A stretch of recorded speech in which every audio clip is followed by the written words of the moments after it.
The Hargrove estate sat at the end of Willow Creek Drive like a cathedral built for one. 12,000 square feet of marble floors, cathedral ceilings, and windows that stretched from hardwood to heaven. From the outside, neighbors who drove past on Sunday mornings sometimes slowed their cars just to look at it, whispering to their passengers about the man who lived inside. 33-year-old Callum Hargrove. Billionaire. Tech visionary. The kind of handsome that looked like it had been engineered in a laboratory alongside his software. Sharp jaw, dark eyes that held the particular coldness of someone who had learned, very early, that people always wanted something from you. He didn't throw parties anymore. He hadn't in 3 years. The house had been built for a different life, a life that had included a woman named Serena, laughter on the back porch, and plans for a nursery on the second floor that still sat empty, painted a soft sage green that Callum could not bring himself to repaint or enter. The accident had taken Serena on a Tuesday in November, the kind of gray, unremarkable Tuesday that had no business holding that much grief. A drunk driver. A red light. 18 words from a police officer that had rearranged every atom in Callum's body into something he didn't recognize. He had thrown himself into work the way drowning men throw themselves toward anything that floats. His housekeeper, Mrs. Patricia Owens, had managed the estate for 2 years with quiet efficiency and a careful distance that Callum appreciated. When she called on a Wednesday morning in early March to explain that her hip replacement couldn't be postponed any longer, her voice was thick with apology. "I have someone," she said quickly before he could respond. "She's good, Mr. Hargrove. She's very good. Her name is Maya Delgado. She needs this job more than I can explain over the phone, and I promise you, she will take care of your home." Callum had said fine because it was easier than saying anything else. Maya Delgado arrived on a Thursday morning at 7:45, 15 minutes early, wearing a pale blue shirt and dark slacks that were clean and pressed with the kind of careful effort that spoke of someone who had very little but refused to let it show.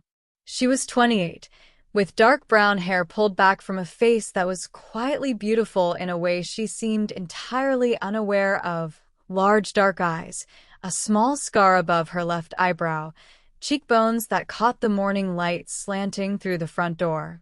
She carried a tote bag over one shoulder and held, with her other hand, the small fingers of a toddler. The little girl was 3 years old and looked exactly like her mother except for her eyes, which were an unusual shade of gray-green that seemed to belong to some other story entirely. She wore a tiny yellow raincoat despite the clear sky, and she pressed herself against Maya's leg with the particular shyness of a child who had learned that new places required careful study before trust. "I'm so sorry," Maya said immediately, her voice soft and steady even as color rose in her cheeks. "Mrs. Owens said it would be acceptable. I have nowhere for her today. My regular sitter had a family emergency, and I would never normally." "It's fine," Callum said, the same word he had given Mrs. Owens, and he stepped back to let them in. He told himself he didn't look at the little girl again. He was wrong. Her name was Lily, and she moved through the lower floor of the house with the cautious reverence of someone entering a museum, touching nothing, looking at everything with those strange gray-green eyes wide and serious. Maya worked with a quiet confidence that Callum noticed despite himself. She moved through rooms without disturbing the air, cleaned without rattling, organized without rearranging. She had a system, and the system worked, and Callum, who had built an empire on systems that worked, found himself pausing in doorways twice that morning without entirely meaning to. Lily stayed in the kitchen, where Maya had set up a small corner with a coloring book and a box of crayons she'd pulled from the tote bag. She colored with extraordinary focus for a 3-year-old, her small tongue pressed between her lips, her yellow raincoat finally surrendered to the chair beside her. It was late morning when Callum came down for coffee and found the kitchen empty except for Lily. Maya's voice floated from the adjoining laundry room, where she was quietly singing something in Spanish, low and rhythmic and so unexpectedly lovely that Callum stopped moving entirely for a moment. Lily looked up from her coloring book. She studied him with that gray-green gaze, and then she slid off her chair with the careful confidence of a child who has recently mastered the height, walked across the kitchen tile in her small sneakers, and stopped directly in front of him. "You have a sad house," she said. Callum looked down at her. In 3 years, not one person, not his board members, not his brother, not the therapist he'd attended 4 sessions with before stopping, had said anything that landed quite like that. "Yeah," he said. "I know." Lily nodded, apparently satisfied, and walked back to her coloring book. Something cracked open in Callum's chest so quietly that he almost didn't notice. Almost.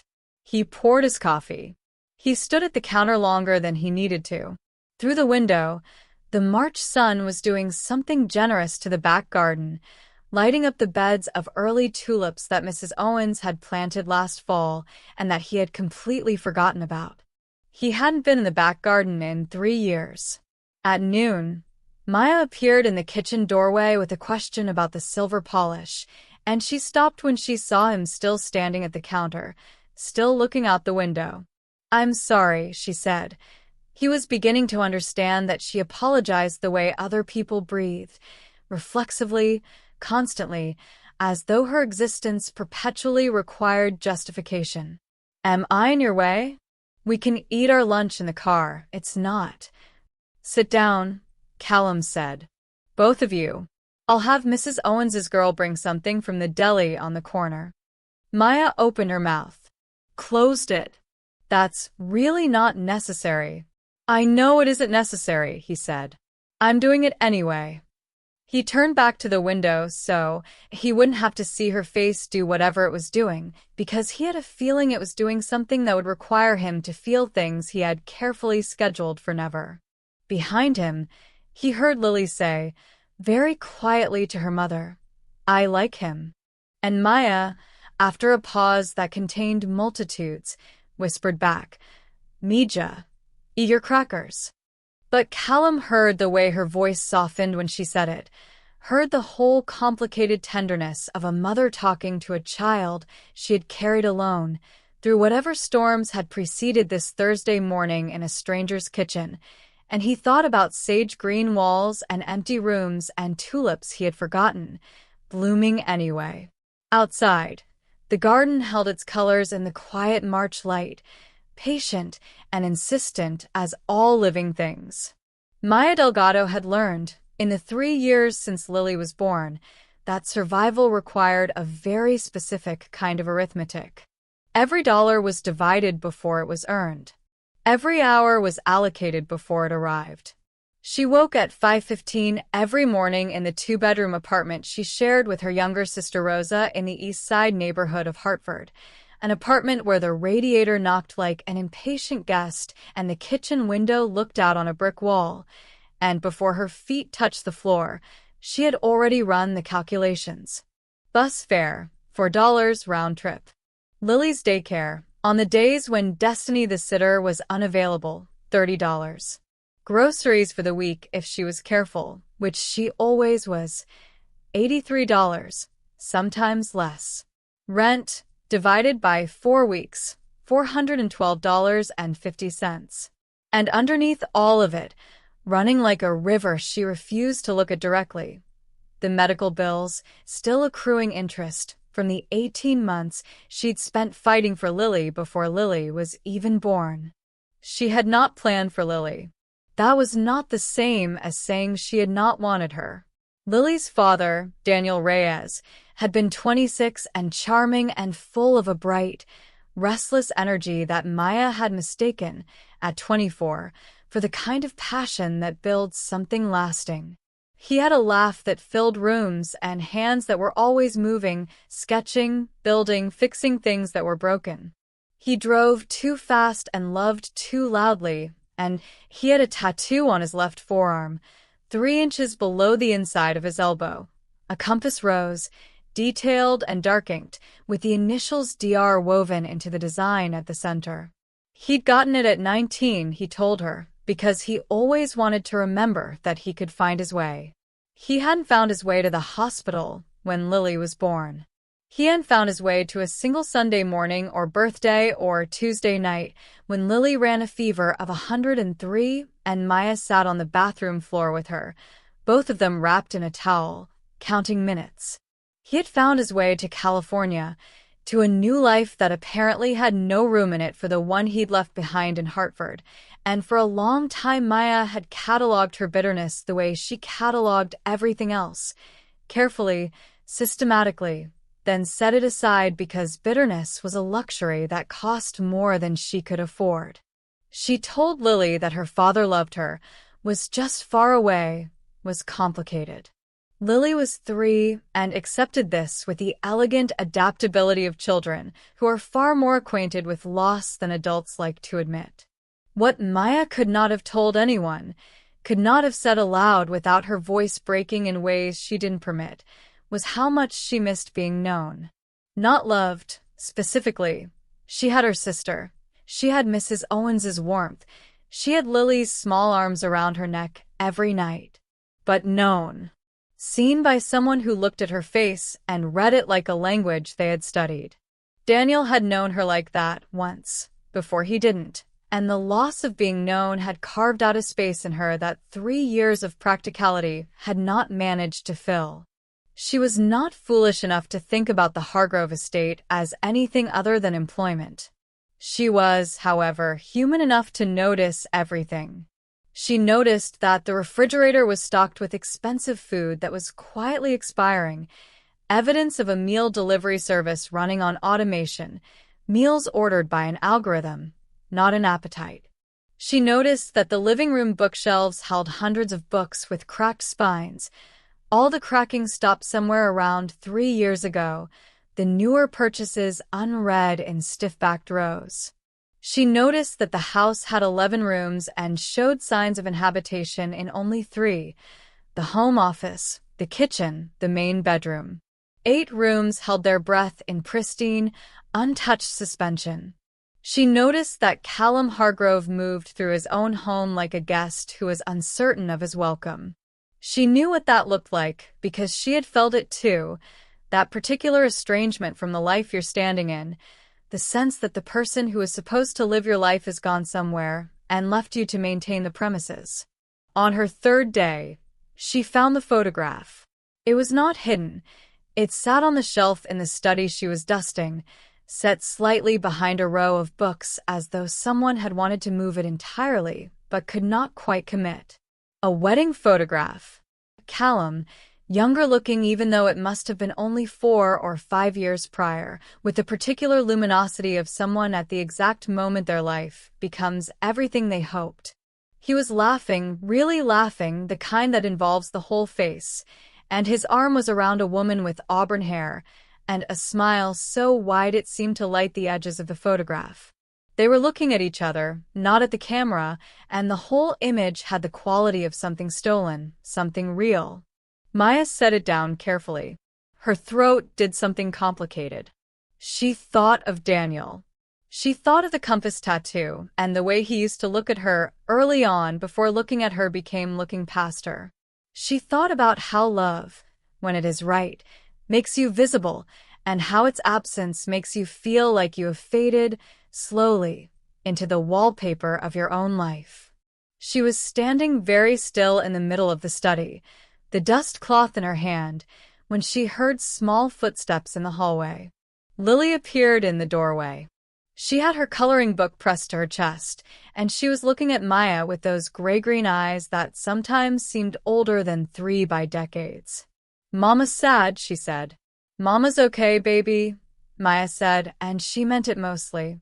Lily walked into the study and pressed her head against Maya's hip with the easy, unself-conscious comfort of small children who have not yet learned to make their love conditional. They stood there together in the quiet study for a moment, the sunlight moving across the floor, the photograph watching from the shelf. Then Lily lifted her head and pointed at the bookshelf beside the desk, not at the photograph, but at the desk itself, at Callum's arm where it rested as he sat. Because Callum was there, Maya realized with a start, seated at the far side of the desk in the wing chair by the window, a laptop open but not being looked at. He was looking at them. Maya straightened instantly. "I'm so sorry, I didn't see." "What did she point at?" he asked. His voice was strange, quiet in a different way than usual. Maya looked at Lily. Lily was pointing, with great seriousness, at Callum's forearm, which rested on the arm of the chair with his sleeve pushed up, as it always was when he worked. At the tattoo on his left forearm, 3 inches below the inside of his elbow. A compass rose, detailed and dark inked, with initials woven into the design at the center. The initials were not DR. But the tattoo, the exact design, the precise placement, the specific way the cardinal points extended in their fine-line detail, was identical to Daniel's in every way that mattered. Maya's breath stopped. Lily said, in her clearest, most certain 3-year-old voice, "My father had that tattoo." The room held the silence the way a held breath holds, completely, with its whole body. Callum slowly lowered his arm and looked at the compass on his forearm, and then he looked at Lily, and then, slowly, with the carefulness of a man approaching something he might shatter, he looked at Maya. And Maya looked back at him, her heart doing something it had not done in years, lurching in her chest like a compass needle swinging toward a direction she had not known she was facing. The silence lasted 11 seconds. Maya counted them without meaning to, the way she'd counted Lily's fever minutes on the bathroom floor, the way she counted everything in her life that required endurance. Then Callum said quietly, "Who is her father?" It was not a cold question. That was the thing that undid her guard. It was asked gently, with a careful tone of someone who understood that the answer lived inside a wound. "His name is Daniel Reyes," Maya said. Her voice was steady. She had practiced steadiness until it lived in her bones. "We were together 4 years ago. He left before Lily was born." She paused. "He had that tattoo." "Exactly that." A compass rose on his left forearm. "I've never seen it on anyone else." Something moved through Callum's face, a sequence of expressions that arrived and departed too quickly for Maya to name, except for the last one, which settled and stayed. It looked, she thought, like the particular sorrow of someone recognizing a thread they had hoped they'd never have to pull. He stood from the chair. He was taller than the room seemed to account for when he moved in it. He crossed to the bookshelf on the far wall, reached past a row of thick engineering texts, and pulled out a thin leather-bound album, not a proper photo album, more a collection, the kind of thing someone assembles without intending to assemble a memory. He set it on the desk and opened it. Maya stepped closer, because she could not do otherwise. The photographs inside were older, not ancient, but pre-digital in their texture, the kind printed at a drugstore. A man and a boy, in various configurations of boyhood. A backyard with a rusted swing set. A kitchen table with mismatched chairs. A Little League uniform. A prom photo that made the decade obvious. The man in every photograph had a compass rose tattoo on his left forearm. "My father," Callum said. "Richard Hargrove. He got that tattoo at 22. Said a compass meant you could always find home." He turned the pages slowly. He was an artist before he was a businessman. He designed the tattoo himself. Had a notebook full of designs. He used to say he gave them to people he loved, the ones who seemed like they'd get lost without a little direction. Maya's legs felt uncertain. She leaned one hand on the desk. "Daniel Reyes," she said slowly. "Did your father know someone by that name?" Callum was quiet for a moment. He knew a lot of people. He mentored young men from the East Side program for 20 years, Hartford kids who needed a direction. He stopped, looked at Lily, who had settled cross-legged on the study floor with her coloring book, apparently satisfied that the adults were now handling whatever she had pointed at. He died 4 years ago. Heart attack. It was very sudden. 4 years ago. The same year Daniel left. Maya sat down in the chair because standing had become optional. Daniel used to talk about a man who mentored him. She said, slowly, the memory surfacing from a place she hadn't visited in a long time. An older man. He never told me his name. He said this man was the only person who ever told him he was capable of something real. He said when this man died, he felt like he lost a compass. She looked up. Daniel spiraled after that. That was when everything between us started to fall apart. Callum sat on the edge of the desk and looked at his hands. In those hands, if you looked at the right photographs in the right light, you could find his father, the same architecture of bone and sinew, the same way of holding stillness like a physical practice. Dad always said the boys who came through that program were family, Callum said. He had 2 sons of his own, but he used to say the program boys were his children too, just children who'd arrived late. He exhaled. I met some of them at his funeral. I don't remember a Daniel, but there were 100 young men there. It was the fullest room I've ever been in. Maya looked at Lily. Lily had begun coloring the sky in her book an ambitious shade of orange. She colored with total absorption, humming something tuneless, her small sneakers pressed flat on the floor. This was a child whose father had loved a dead man's guidance more than he'd known how to stay, who had tattooed a compass on his arm like a tribute and then used it to navigate away, who had left a woman and a daughter in a 2-bedroom apartment in Hartford to calculate survival every morning before her feet touched the floor. And the compass, this compass, the original compass, had led Maya to this house. You have the same tattoo, Maya said. You and Daniel. I got mine when I was 19, Callum said. Dad drew it for me. He drew it for my brother too. He must have drawn it for the program boys as well, some of them, the ones he believed in. He looked at the mark on his arm for a long moment. He always said a compass is only useful if you commit to a direction. He looked at Lily then, and something in his face shifted the way weather shifts, perceptibly, irreversibly, the air pressure changing before you can name what's coming. She has his eyes, Callum said quietly. Maya looked up sharply. Whose? My father's. His voice was barely above speaking. The gray-green. It was his.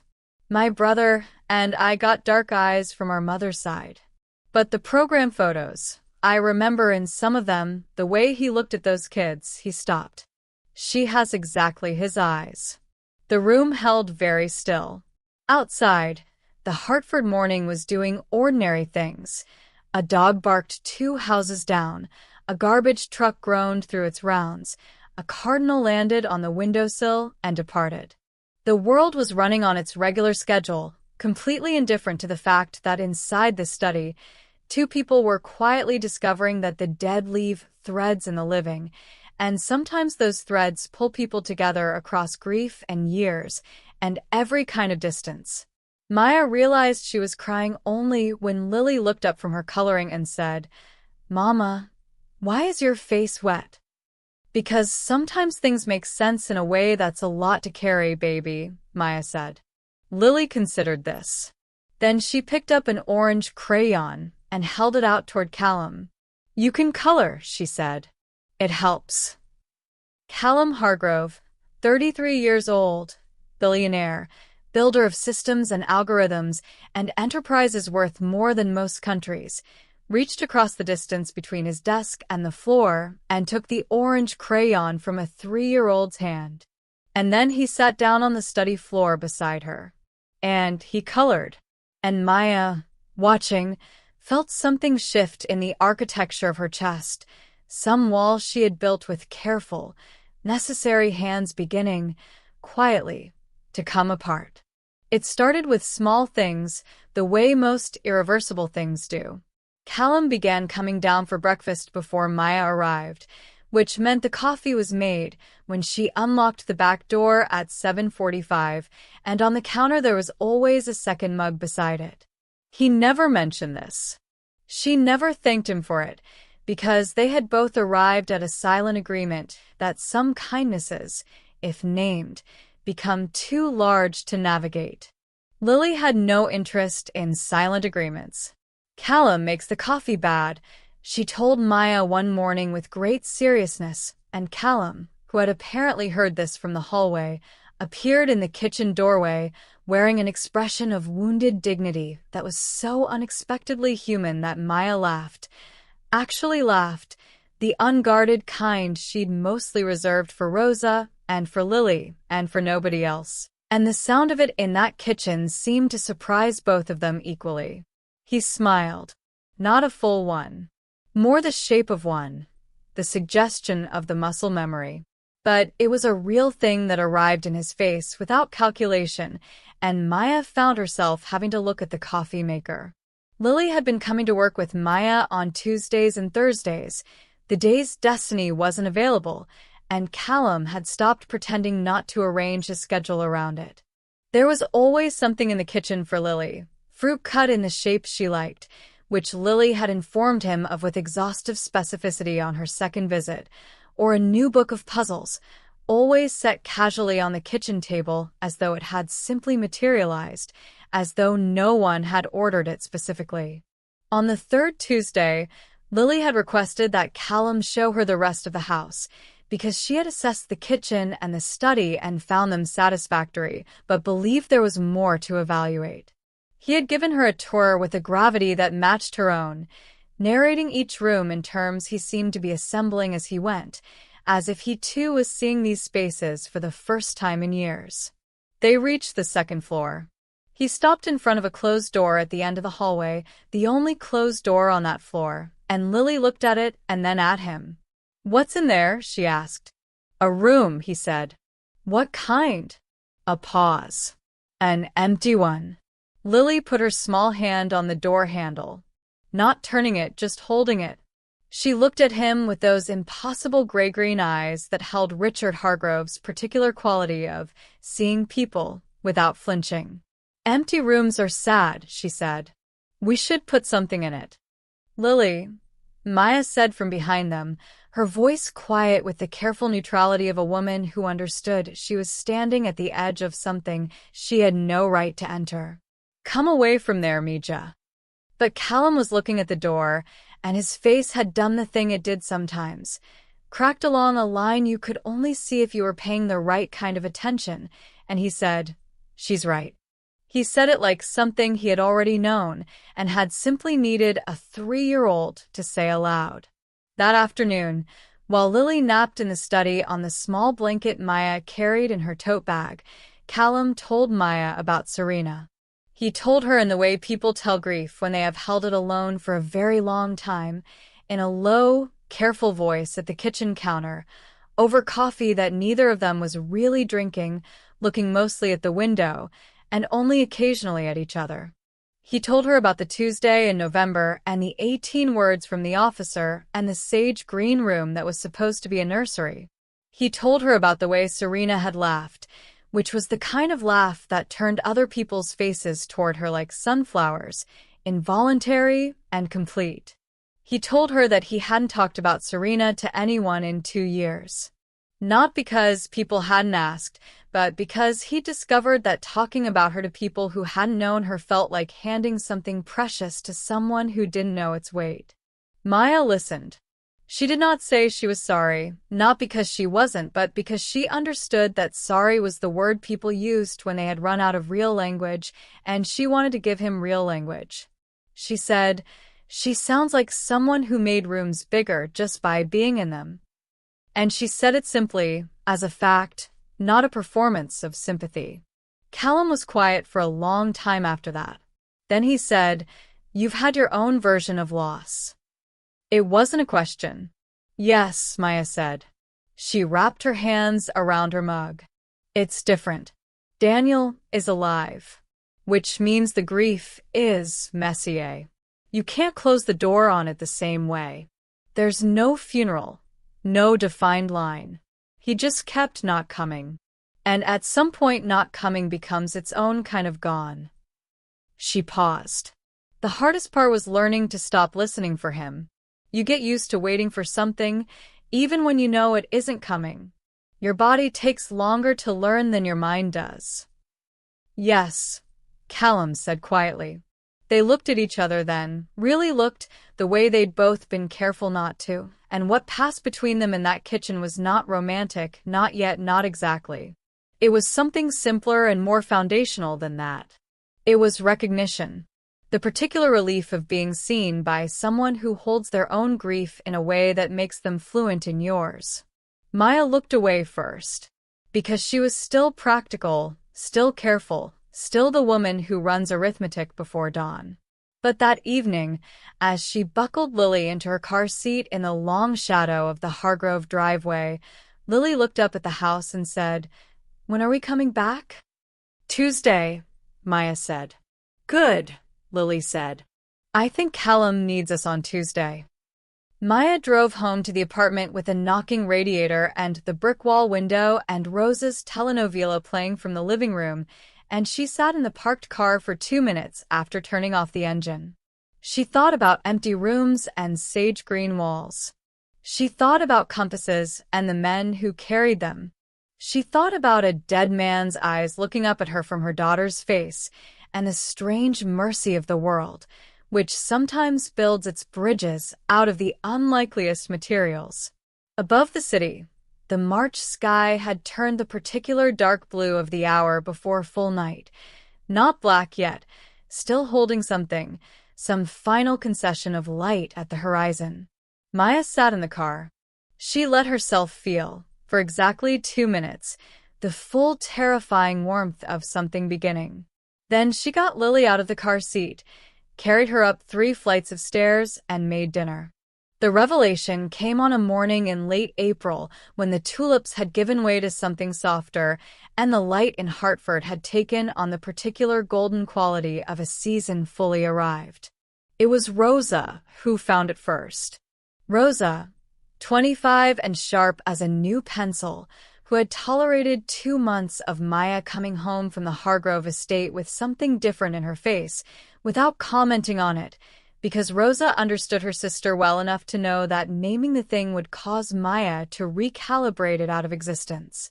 Rosa, who loved Lily with her whole body and who had been saying for 3 years, in various forms and volumes, that Maya deserved more than the life she had agreed to minimize herself into. Rosa found it while searching for a Hartford Tribune article about a local school fundraiser. She was looking for Maya's name in the volunteer list, and instead she found, linked from an old Hartford Courant Community column, a photograph. A photograph from the East Side Mentorship Program Gala, 8 years prior. In it, Richard Hargrove, distinguished, silver-haired, with those particular gray-green eyes, stood at the center of a group of young men, all of them grinning with the specific brightness of people who have just been told, for the first time, that they are worth something. Among them, off to the right, 19 years old, and already carrying the compass tattoo on his forearm, was Daniel Reyes. And beside Daniel Reyes, arms around each other's shoulders with the easy affection of people who are about to become family, was a young woman, 20 years old, dark brown hair, large dark eyes, a small scar above her left eyebrow. Maya. Rosa sat at the kitchen table for a full minute staring at the photograph on her phone screen, her coffee going cold. Then she texted Maya, "Call me right now. This is important. This is about Daniel and Callum's father, and I think it's about how everything is connected, and you need to sit down." Maya called from the Hargrove kitchen, her voice cautious. Rosa told her. Maya said, "Send me the photo." There was a silence on the line that Rosa had never heard from her sister before. Not grief silence, not anger silence. Something more like the sound of a person suddenly understanding the shape of a map they've been standing on for years. "Rosa," Maya said finally. I know this picture. I remember this night. I just didn't know who that man was. Daniel never told me his name. He was there, Rosa said. You were there. And then Lily was born with his eyes. Another silence. Bring it to Callum, Rosa said. Maya. You have to bring it to him. Maya found him in the study. He was on a call, and she stood in the doorway until he registered her face and said something quiet to whoever was on the line and set the phone down. She held out her phone. He looked at the photograph for a long time. The study held its breath. That's him, Callum said. That's my father. His voice was the controlled voice of a man managing something very large with very careful hands. He looks happy here. He always looked like that at the program events. I was there, Maya said. I went with Daniel. I don't know if your father and I ever spoke that night. I don't remember clearly, it was 8 years ago, and I didn't know who he was. But Callum. She paused. He was at the beginning. He was at the beginning of everything. He brought Daniel into his world, and Daniel brought me into his, and then Daniel left, and Lily was born, and... She stopped. Callum looked up from the phone. And his eyes, Callum said. His eyes, Maya confirmed. Lily has his eyes.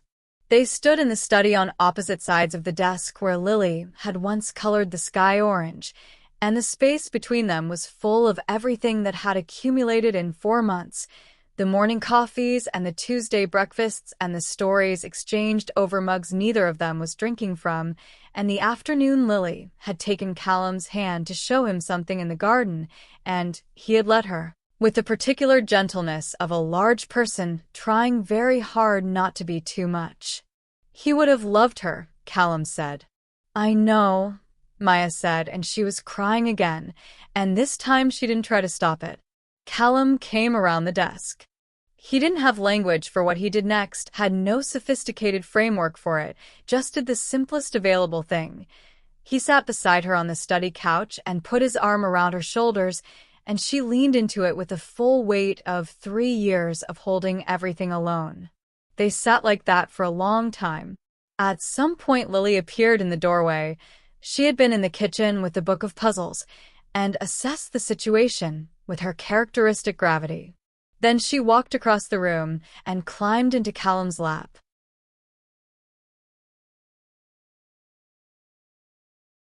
He held her. He held both of them.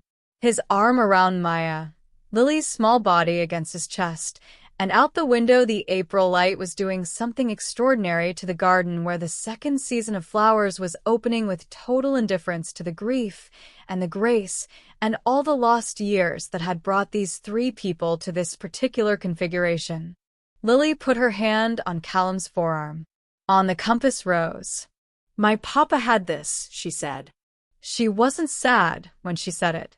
She was the way children are, declarative, factual, reporting the world. I know, sweetheart, Callum said. His voice was not quite steady. He got it from your daddy? I think so. Lily considered this. Then, so your daddy and my papa both pointed the same direction? Callum looked at Maya over Lily's head, and what was in his eyes was the full catastrophe of a man falling, not plunging, not violently, but the way a house settles, slowly and completely, into the earth it's built on. Yeah, he said. I think that's exactly right. Lily nodded. She appeared to find this both satisfying and conclusive. Good, she said, and went back to looking out the window, her hand still resting lightly on the compass rose, as though she was keeping it steady. It was Richard Hargrove who had designed the compass rose. Maya learned this through a box Callum found in the estate's storage room on a Saturday in May, a weathered cardboard box labeled in his father's hand, program materials, keep, which contained notebooks, correspondence, and a leather portfolio full of hand-drawn designs. The compass rose was in there. 5 versions of it, progressively refined, the final design recognizable and complete. Beneath it, in Richard's careful architect's handwriting, for the ones who need to know they can find their way home. Below that, a list of names. 47 of them.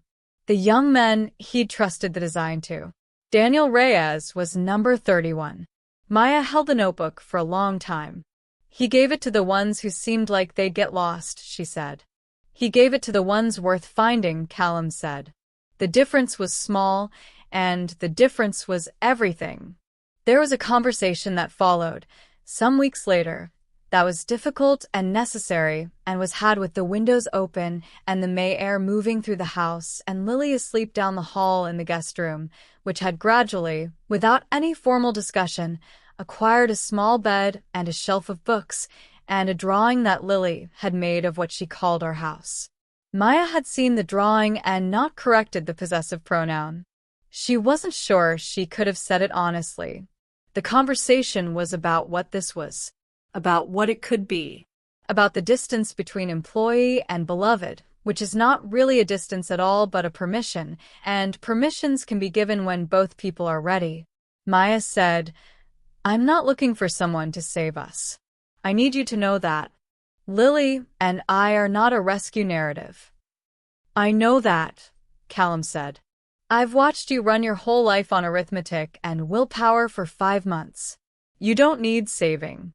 You never did." He looked at her. "I'm not trying to be a solution.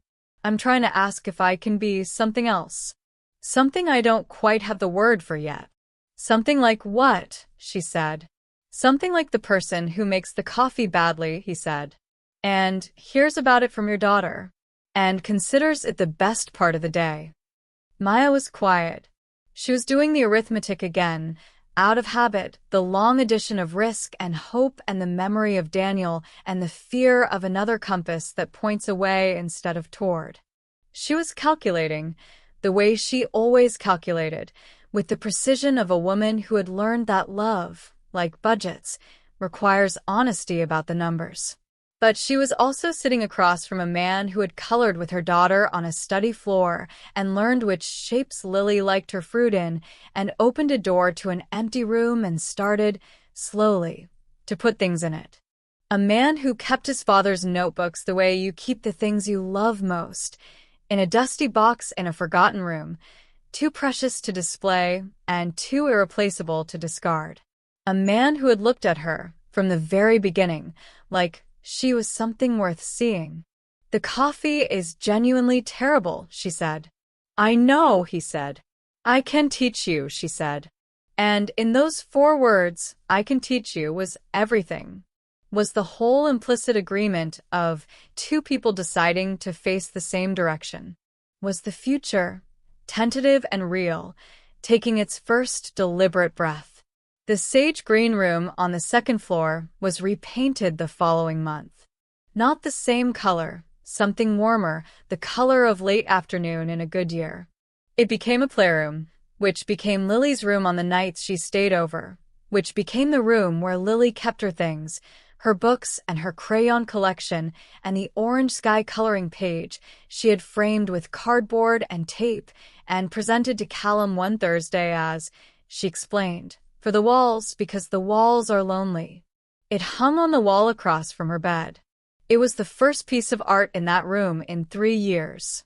On the day that Callum asked Maya, on the back porch in the September evening, with the garden doing the gold and amber business of autumn and Lily chasing fireflies in the fading light, Lily looked up from across the yard with her arms full of whatever small miraculous thing she had found in the grass, and she shouted, very clearly, across the evening air, "Say yes, Mama.